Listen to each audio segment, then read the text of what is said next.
Do you wish you could be less reliant on devices and, unplug?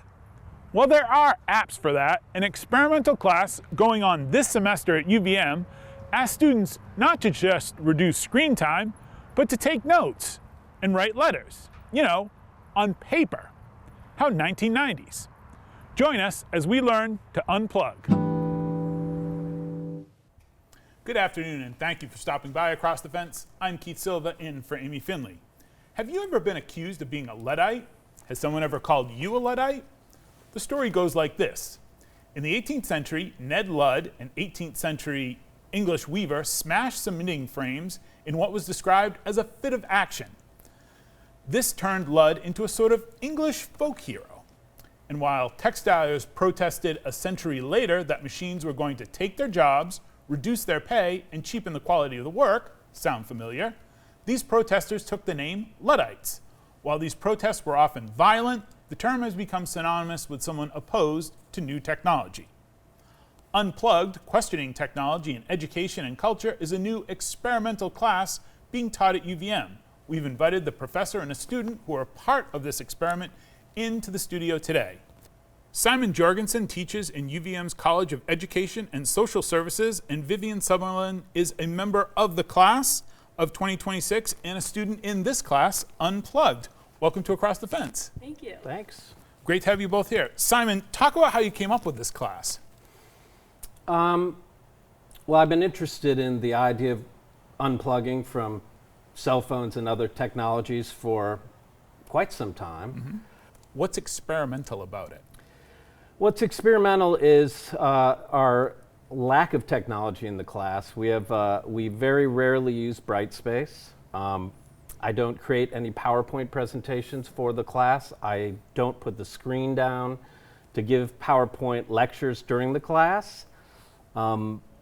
It's an experimental class in that it combines philosophy of technology and questioning what we're plugged into with an exploration of what we're plugged into. Gotcha. Field trips about and around local electricity systems, so both in content and sort of pedagogy, it's experimental. Would you call yourself anti-technology? I am not anti-technology, and I think the second week of class we read an article with the title, What is Technology? And talked about different definitions of technology. And the first definition we talked about was technology is everything that does not occur in nature that humans create. Okay. So it would be hard to be anti that. Right. And I love my dishwasher and I love lamps. But I do have questions about digital technologies and screen-based technologies in terms of their effects on children, adults, and society in general. So I'm not anti-technology, but I would say I'm skeptical and uneasy about certain technologies. Vivian, I see you nodding your head a lot. Want to bring you into the conversation. Besides not having to bring a laptop, a cell phone, or buy a textbook, what made you interested in taking this class? Yeah, I have always been super interested in the way that technology, specifically social media and our phones, have really impacted our social relationships and just our overall well-being. So when I found out about this course through a friend, I signed up pretty much almost immediately. And this is a conversation that I am super passionate about and really wanted to be a part of. And I was really excited to be a part of a group of students who also really want to talk in a meaningful way about technology and the different pros and cons it can have for our lives. And it's been really awesome to learn from my classmates and have Simon's, history with technology also to just learn so much from each other. What's your history of technology? You grew up with all this stuff, so what is that?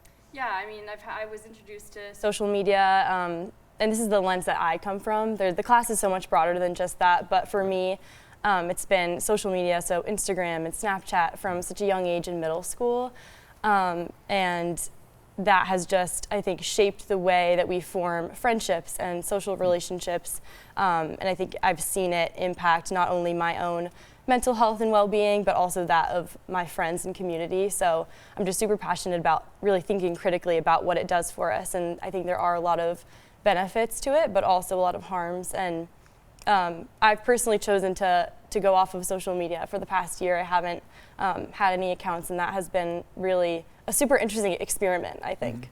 How do your friends feel? Do they feel like, we got to get in touch with Vivian? Oh, she's not on the app. She's not on the social media. Yeah, I think it's allowed me to actually be a lot more intentional about my friendships and when I do see people and communicate with them, because I like to joke, if you need to reach me, you can always text me or, use my phone number, because I still use my phone.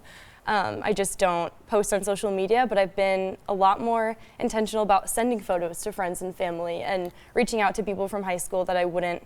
Normally I would just maybe scroll through their Instagram and see what they've been up to, but I really have to make a point of reaching out to talk to those people, and I think it's strengthened a lot of my bonds, yeah. Simon, is this what you expected, Vivian's reaction with the other students in the class? Is this sort of what you thought would happen? Related to just getting off social media or unplugging? Well, I think the first day when we went around the class and did introductions, it was clear that everyone had come in some ways with the same question or concern about finding the proper place of, let's say, smartphones in their life. So it was really interesting. I think that was sort of this love-hate, or again, hate's maybe a strong word, but anti-certain technologies. And so I think what I wasn't expecting was how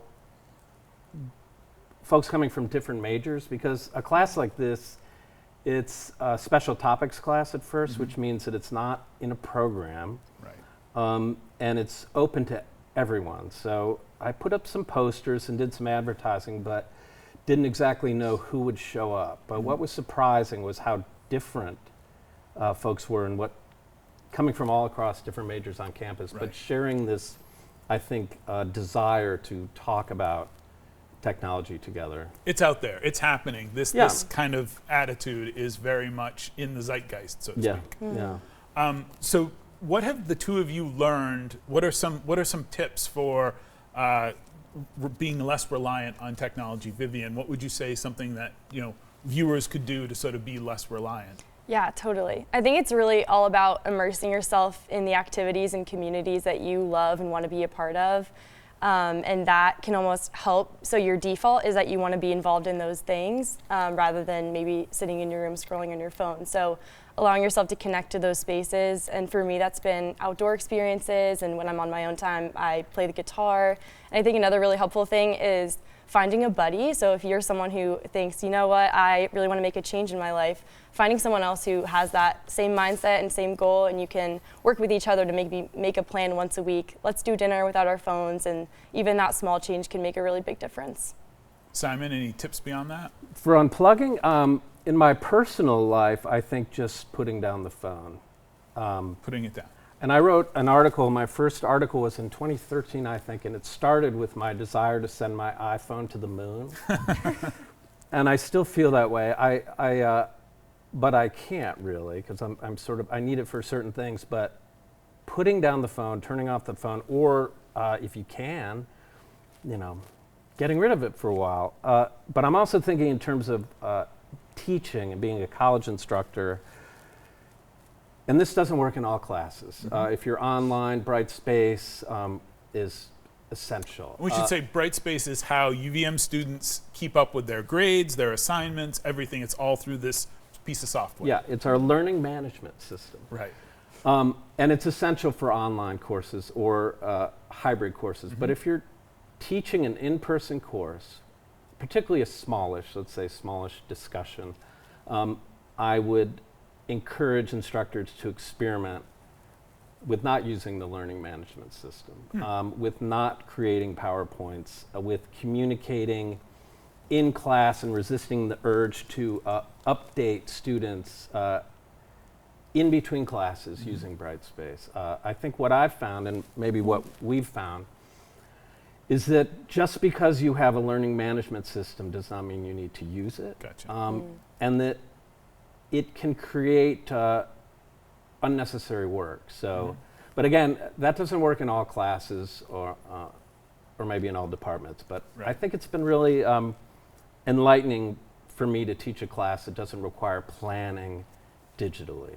And has it been the same thing for taking a class that doesn't worry about digital stuff? Yeah, it's absolutely refreshing. My classmates and I love coming to Simon's class just to have a break for about 3 hours where we're not using any sort of technology and we can really have meaningful conversations with each other in this space, and we get to, there's a lot of thought experiments and a lot of personal anecdotes and sharing, and that has been really unique. I think we formed a pretty special bond, I would say.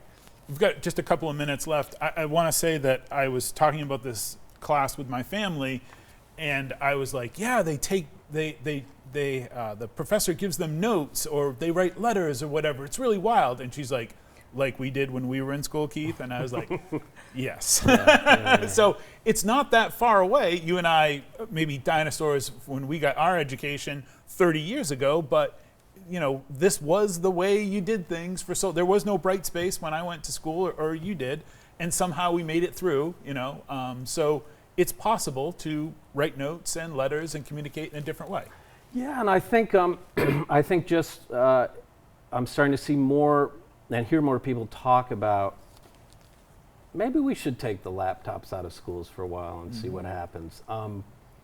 Yes, I was schooled, at a time where you didn't need that, and it's brought a lot of incredible benefits. But I think we also, see some drawbacks maybe, and it's good to question that. And we have the pendulum has been swinging one way, so it's bound to swing back the other way. It is swinging back, and I think a lot of people are swinging with it. Yes.